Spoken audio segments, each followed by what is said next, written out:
Assalamualaikum warahmatullahi wabarakatuh. Perkenalkan, saya Marcel Wiki Prasetya dengan NIM 08011282328052. Baiklah, di video ini saya akan menjawab pertanyaan dari modul Praktikum Pengantar Teknologi Informasi bab ketiga, yang judulnya itu software dan sistem operasi. Baiklah, langsung saja ke pertanyaannya. Pertanyaan yang saya ambil di sini yaitu seberapa pentingnya sistem operasi dalam komputer dan apa yang akan terjadi jika komputer tersebut tidak memiliki sistem operasi. Jadi sebelum menjawab pertanyaan ini, kita harus tahu dulu apa sih sistem operasi. Jadi sistem operasi adalah salah satu komponen paling penting dalam sebuah komputer.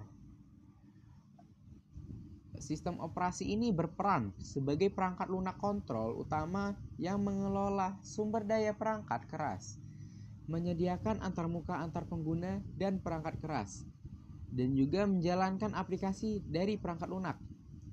Jadi berdasarkan hal tersebut, kita tahu bahwa sistem operasi ini sangatlah penting bagi sebuah komputer. Lalu apa yang akan terjadi jika komputer tidak memiliki sistem operasi? Yang akan terjadi jika komputer tidak memiliki sistem operasi yaitu tanpa sistem operasi, komputer tidak dapat menjalankan program aplikasi.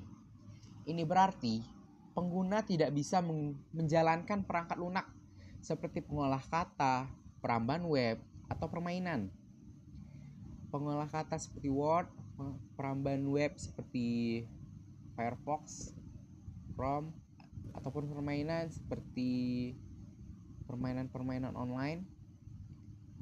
Lalu yang akan terjadi jika komputer tidak memiliki sistem operasi, yang kedua itu tanpa antarmuka penggunaan yang disediakan oleh sistem operasi, pengguna itu tidak bisa memiliki cara yang mudah untuk berinteraksi dengan komputer tersebut. Sehingga semua perintah dan kontrol harus diberikan melalui tingkat perangkat keras yang kompleks. Dan hal itu membuat pengguna lebih kesulitan dalam berinteraksi dengan komputer. Lalu yang ketiga, sumber daya perangkat keras tidak akan dikelola dengan efisien.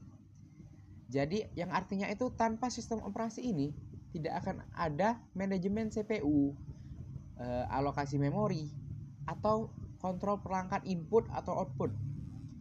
Sehingga kita itu tidak dapat memanajemen CPU, alokasi memori, ataupun kontrol perangkat input dan output serta yang lainnya itu dengan baik, atau tidak dapat dilakukan sama sekali. Lalu yang keempat, sistem operasi juga bertanggung jawab atas manajemen file dan juga penyimpanan dari file-file yang kita simpan dalam komputer.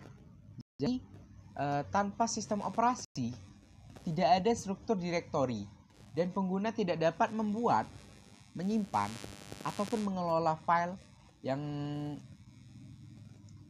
terdapat dalam komputer tersebut.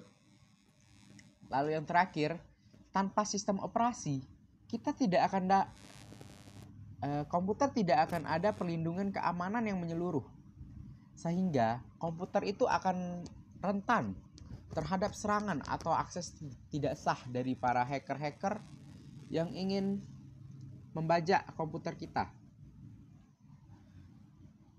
Baiklah, mungkin itu saja penjelasan saya mengenai pertanyaan dari modul bab 3 tentang software dan sistem operasi. Saya akhiri. Wassalamualaikum warahmatullahi wabarakatuh.